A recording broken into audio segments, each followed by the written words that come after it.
Chris and Carl from Kings Destroy, and I'm just going to jump right in and lay some questions on you. Let's go have right at.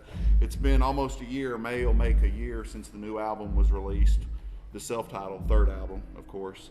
What have you taken away from the last year as far as since the album's release? What's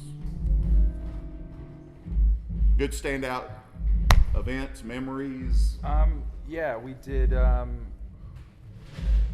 a couple really great tours with Pentagram and then Weed Eater in the summer, and the record got some pretty good reviews that we were excited about. You really liked it. Oh, some yeah, other loved people, it. Some other people really liked it. We were pretty happy with it. Yeah,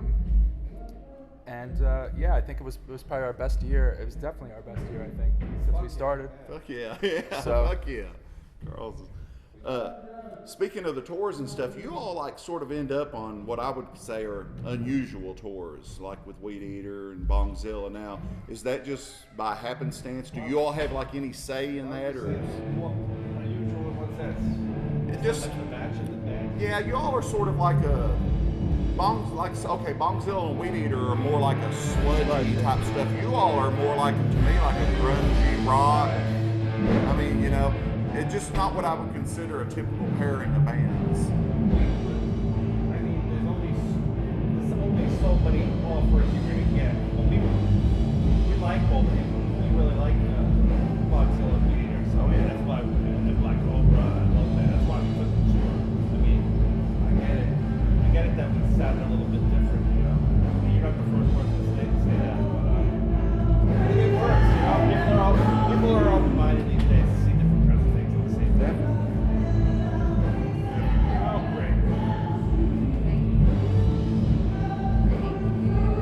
Thank you. I think I like if we sound a little different than the other groups too. Yeah, exactly. Yeah, there's nothing wrong with that. That segues perfectly. Then, each of your albums is really stylistically different from one to the next. The earlier stuff, definitely of a doomier direction. Is that like a conscious decision on your all's part? Is that just natural progression, or how do you all? it definitely wasn't a conscious thing. We never ever sat down and said like we're gonna do something different. No. It honestly, I think bands always give this answer, but it's true. It was like that's just what we were writing, you know. So we wrote all those songs for the first record, and we made the first record, and that's what it sounded like. And then we started writing new songs, and we never said like, oh, it's not going to be as doomy. We just wrote a bunch of songs, and, you know, different studio, different kind of songs, and then yeah, the second one was different, and then the same deal. We wrote a bunch of songs, and you know, so I mean. The first one we were just really keyed into that traditional doom sound. That's what we were going for. And then like the second one, kind of we got a little bit more kind of metal into it, and a different guy mixed it, which made it sound totally different from the first record. And then I don't know. We've always played. We've always played in hardcore and punk bands throughout the years, and on our first two albums is maybe one song, Stormbreak, that's upbeat, you know, so I don't know, we just kind of naturally we just let a couple more upbeat numbers fly on this new record, so it's cool. It's fun to play those live too, you know, it changes it up a little bit.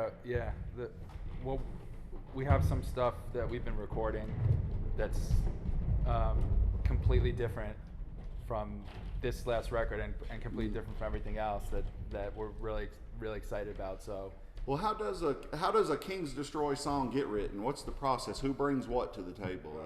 Usually, it's Carl and I will write songs individually and bring them in completely done, and then there are other songs where one of us will have something and say like, do you want to try to finish this because I'm just stuck on it. And then there's other times he and I will get together like at his place and just jam on some stuff. And it ends up being like a kind of mix of all those, like each of us writing our own songs, each of us or helping each other write songs, and then just sitting down, like having some days where like let's try to write something together. So it's a mix of those three things. And then Steve writes a lot of the majority of the lyrics, but I wrote a lot of lyrics on all 3 records, and Carl has written some lyrics too. So. Well, you might be who I need to ask this question to, and I'm just going to go ahead and jump to it. This is my own personal question. I wonder. The Kentucky bourbon question. You got it, man. On a time of hunting, man. Shattered Pattern is like one of my favorite Kings Destroy songs. And yes, there is a shout out to Kentucky bourbon in it. And I just wonder what in the hell or who in the hell inspired the lyrics to that song. That one, Steve wrote the lyrics to that song. Okay, is it about someone in particular, or do you know? I don't know, but I don't think it's an actual person. Okay. The rest of the band really likes to drink Kentucky bourbon, so like that might be where it came from. I mean, there's a lot of Kentucky bourbon floating around. There's the some band. dark overtones in that song. It's a dark It sounds song. like someone that's somewhat suicidal. You know? Yeah, it's a really dark song. Yeah, for yeah. sure. Yeah, but that was Steve, and Okay. he's the only one that doesn't drink Kentucky bourbon, ironically, in the band. Ironically, Yeah. no doubt. You all, like you said, you've played a lot of places in the last year or so. Of course, before them. Now I'm curious, when you all play somewhere new that you haven't played before, how does Kings Destroy usually go over on new listeners? Just I mean, yeah. I mean, from your opinion, it from your depends. perception. It depends. I mean, I think it's the same thing even for any band. You know, it depends. Sometimes it goes over really well. I mean, it's never gone over horribly, you know. But That's all that counts. There are definitely shows where like people are really into it, and there are other shows where people are like into it, but maybe not as much. But I think it's more of a. I think it's more because like different scenes have different vibes. Like, you know, even in New York. I mean, we're from New York, but everybody's so like cynical and like whatever about shit. But like when we were in Poland, it's the exact opposite. They're just totally psyched to see a band, so they're not trying to be cool and like they don't know who you are, but they go right up. They'll come right up front, and you know. So I think we go over pretty well. I mean, like you said, we're on tours with different kinds of bands, but you know, you never know when that energy is going to be right, you know. Yeah. And of course, I'm opinionated about it. I can't see how Kings Destroy can't win over anybody at any place, but that's just me. Yeah, me too. You That's my opinion. know, sometimes it's the whole crowd. Sometimes it's just a handful of people that are saying it's good either way. You Either know? way. we've never cleared out a room, so that's a good sign. You know? That's true. But like, you know, last time we played here, that's a perfect example. Yeah. Of a small market, and I felt a lot of energy coming from the crowd that night. Yeah. That was a It good great show. It was. The shows on this tour have been we've gotten really good reactions so far. Speaking of some new songs, you're all into the writing along for the next album at this point, or? Yeah, we got something we got something that's basically almost done. When we get back from the tour, Carl and I just have to finish up some of the guitar stuff, and Steve's got to put vocals on it, and it's basically it's one like 15-minute song that has a bunch of different parts, which is something we never did that kind of go into each other. Okay. So we're not exactly sure how we're going to release it, like maybe like an EP with one other song or something, but that's what we've been working on. We did a cover of a Helmet song for a tribute record. Really? For Meantime, yeah. What can you say? What song, or do you not want to reveal it yet? If not, that's fine. You want to say? Yeah, go ahead. I think you can. I'm a Helmet fan. He I'm feels already, bad. Really? Yeah. Hell yeah, that's awesome. Yeah. And that so was a good one. That was a good one. That's awesome. Yeah, I can't wait to hear I that. played it for a friend, and he says it sounds like if Soundgarden was like listening to Helmet all day and smoking a lot of pot, and